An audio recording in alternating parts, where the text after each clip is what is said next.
Mbah Sempu. Kretek kedung peting sing nggubungake Todanan Kunduran durung suwe rampung dibangun. Diambakake awit ing desa Tinapan dinane iki wis ana pabrik gula sing tarafe nasional. Mula saben dina truk gedhe-gedhe sing ngemot bahan-bahan sing ana kaitane karo pabrik gula padha liwat. Desa sing maune sepi saiki ramene ora karu-karuan. Apa maneh yen mongsone pabrik gula buka. Bakul sembarang dengah ana. Bakul lontong, jangan iwak, lontong sambel, asem-asem iwak sapi, asem-asem iwak wedhus, asem-asem iwak pitik, sego goreng, mie ayam, bakso, kabeh cumepak. Keri milih. Yusiti buka warung mie ayam lan bakso. Yen dibanding karo mie ayam lan baksone Yusarmi lan Yukanti, paling laris pancen mie ayam lan baksone Yusiti. Mbok menawa Yusiti menang nggon perkara layanan lan mirasane panganan. Yusiti wonge ayu, resikan, grapyak. Semanake ora ana sing madani. Karo sapa wae lambene ora tau dikunci. Eseme kanggo sapa wae.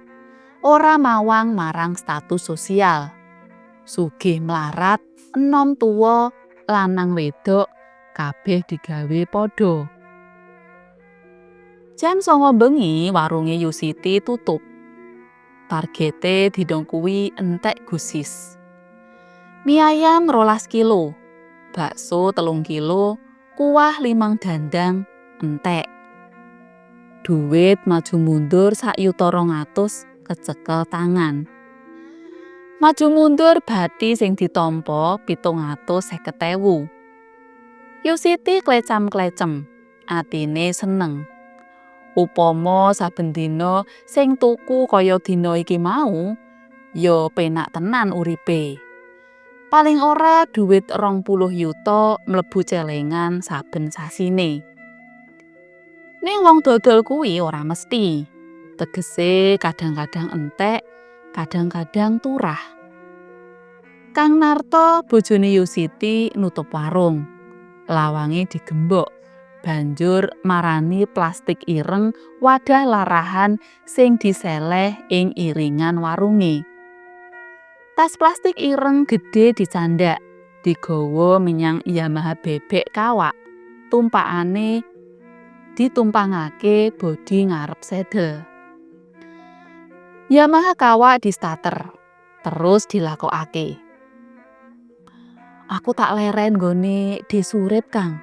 Njupuk pesenanku sore mau. Aloke Yusiti sing nyemplo ing mburine Kang Narto. Krungu omongane sing wadon, Kang Narto seneng atine. Piye tek ora seneng?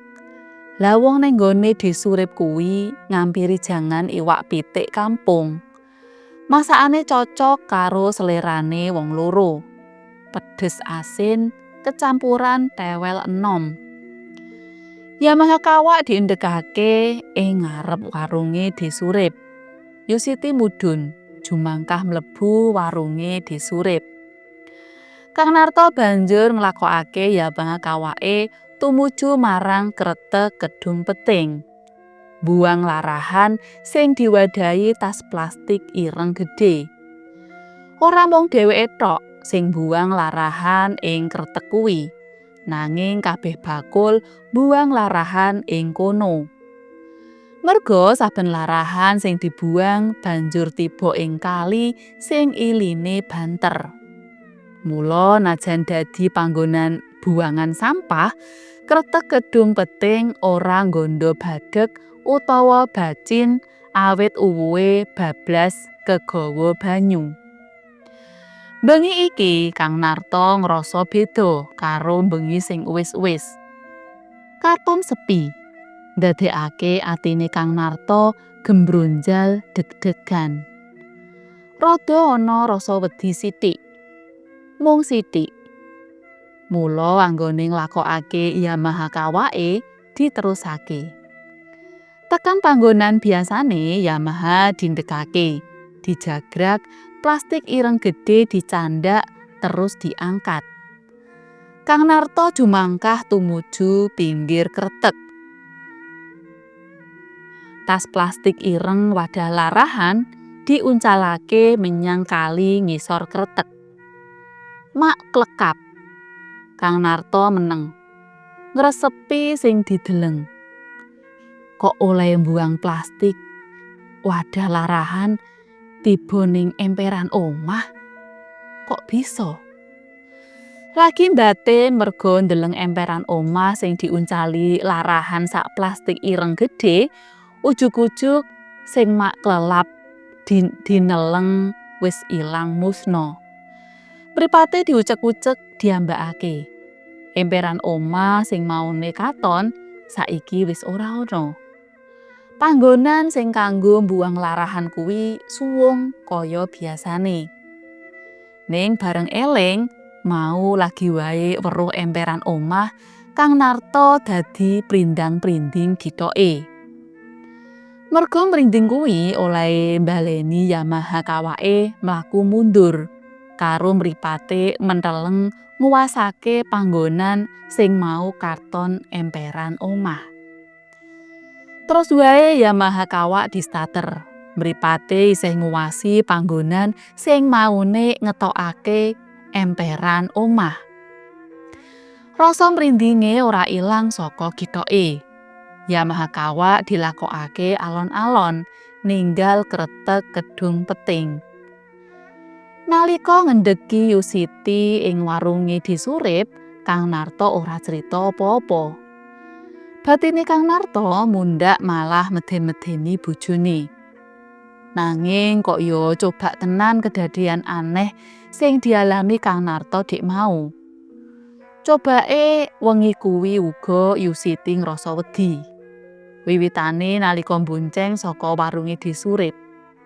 Kandha marang Kang Narto, jare awake krasa prindang-prinding merga wedi. Malah wis meling Kang Narto, yen kalane turu mengko kudu dibaturi, emoh turu ijen. Padune njaluk dikeloni. Gleyenge Kang Narto. Umpama iya rak ya pas to Kang, njaluk kelon kuwi apa rak ya hakku to? Saurane Yusiti karo nyedhit bokonge Kang Narto. Kang Narto njenggirat. Engko tak godhogake banyu nggo adus wong loro ben seger. Tambahe Kang Narto sing kulino nggodhog banyu kanggo adus wayah wengi. Heeh, mangan sik lagi adus. Kaya kebo lah gak popo, penting sehat. Yamahakawa diindekake, wis tekan omah. Yusiti muter kunci lawang, terus didedel. Lawang buka. Wong loro mlebu omah sak Yamahakawae. Wengine mrambat. Kang Narto karo Yusiti wis mapan ana peturon. Ora kaya wengi-wengi sadurunge sing kulino turu ijen. Bengi kuwi wong loro turun sak dipan. Liyane Yusiti krasa wedi turu ijen, uga ana rasa kangen marang Kang Narto. Yusiti mbatalake ngliyepe mripat. Langsung mendolong nguwasi ngarep ranjang. Ana wong lanang gedhe dhuwur rupane ireng. Raine medeni sing nyawang. Merga rojah-rajih. Kaya bubar tiba kebentus atos-atosan. Embuh watu apa singkalan lukon ing mangsa ketiga. Yusiti njiwiti Kang Narto. Ning Kang Narto malah banterake anggone senggar-senggur. Oleh njiwiti saya dikruwes-kruwes. Nanging ngoroke saya nemen banteri. Njiwite dilereni, ganti dicableki. Nanging Kang Narto isih panggah ngorok senggar-senggur. Ndadekake Yusiti muring-muring merga keweden sing angel diatasi. Meh wae Yusiti gembor ning ora sida merga wewujudan sing medeni musna. Yusiti ngekep dadane kaya kena setrum terus nututi Kang Narta melu bablas turu. Nganti esuk wong loro tangi. Embuh kepiye Yusiti kok ora kudu crita karo Kang Narta perkara kang dialami dek bengi ing kamar kono. Wengi candhake Kang Narta mbuang larahan maneh ing Kretek Kedung Peting. Ana semangat sing makantar-kantar ing atine Kang Narta.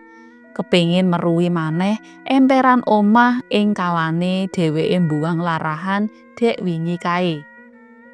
Yen diweruhi maneh najan mung sak kelelapan ateges ing panggonan buangan larahan kuwi ana sing nunggoni. Temenan, kaya wingi bengi, tas plastik ireng gedhe wadah larahan dicangking nyedhaki Kretek. Pas ing panggonan buang larahan kaya biasane, Kang Narta nguncalake tas plastik ireng gedhe. Makwir. Kekuatan uncalane padha karo sing dek wingi bengi. Karepe Kang Narta ben ngepasi tiba ing panggonan sing padha wingi bengi uga. Mripate Kang Narta ora kedhep nggatekake tas plastik ireng sing diuncalake. Larak temenan. Nalika tas plastik ireng gedhe wadah larahan kuwi pas ing panggonan kaya wingi bengi, sak kelelapan mripate Kang Narta meruhi emperan omah. Ya ing emperan omah kuwi tibane plastik ireng gedhe wadah larahan. Bar kuwi terus ilang maneh emperan omah sing ngetok kuwi. Kahanan bali kaya sekawit. Kretek amba ana kali mili santer ing ngisore. Kang Narta ngucek mripate, nanging emperan omah musna tanpa tilas. Kang Narta mbaleni Yusiti sing mau isih ning warung. Sakwise mbonceng, Kang Narta nglakokake Yamaha kawake. Kedadean rong bengi ing Kretek Kedung Peting ora diomongake sisihane. Pikire mundhak malah gawe wedine sing wedok. Dongane Kang Narta, muga-muga kedadean rong bengi sing dialami kuwi bisa marai larise dodolane. Nyatane iki yo entek gusis mi baksone. Jarene wong tuwa-tuwa yen gaweane diweruhi utawa diganggu bangsa alus, pratandha mundhake rejeki. Kang, wedi meneh to. Ayo tak keloni meneh.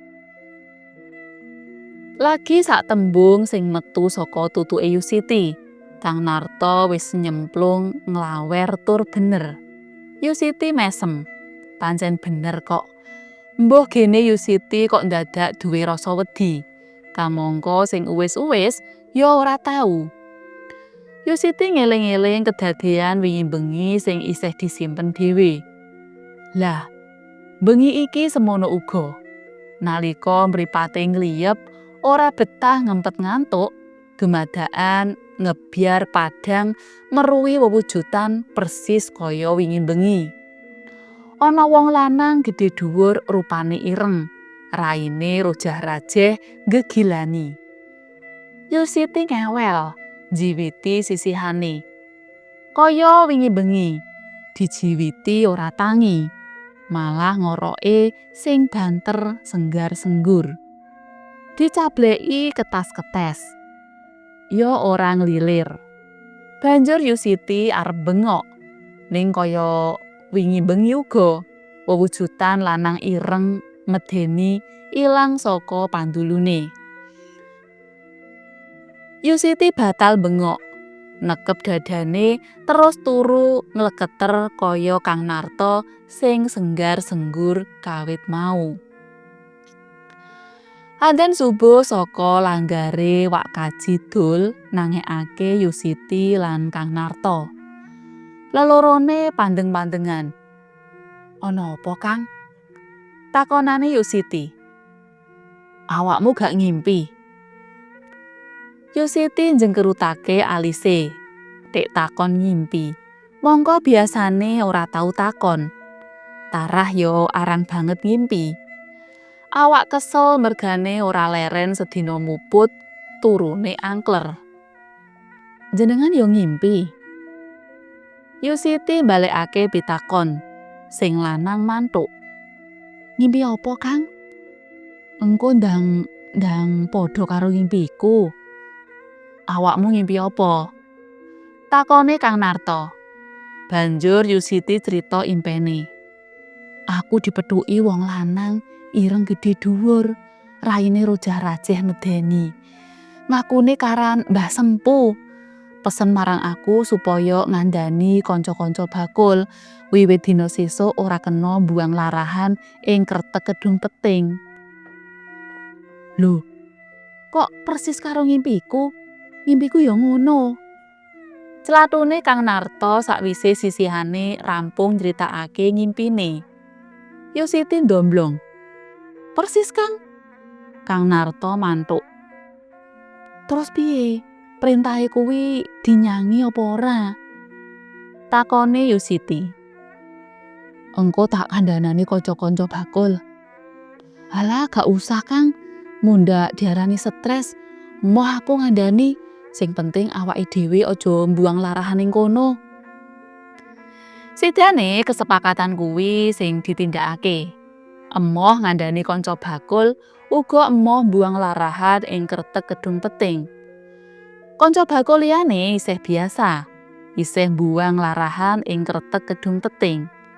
Sewengi, rong bengi, telung bengi ora ana apa-apa. Nanging bareng ngancik wengi kaping 4, Yusiti karo Kang Narto dirungoni swara pating grobyak. Kaya wong ngamuk banting meja lan kursi. Jane mono wong loro kepengin menyat, kepengin tangi, nanging kok wegah. Nganti keturu tekan esuk. Kira-kira jam 09.00 esuk, kompleks bakul ing pabrik gula geger. Gegere mung perkara meja kursi padha jengkelang kabeh warung. Sing ora mung warunge Yusiti lan Kang Narto. Yusiti lan Kang Narto eling impene. "Lah saiki lagi kandhani kanca-kanca bakul kuwi, Kang. Soale Mbah Sempu wis muring-muring tenan. Yen ora mbok kandhani mundhak saya ndodro olehe muring-muring."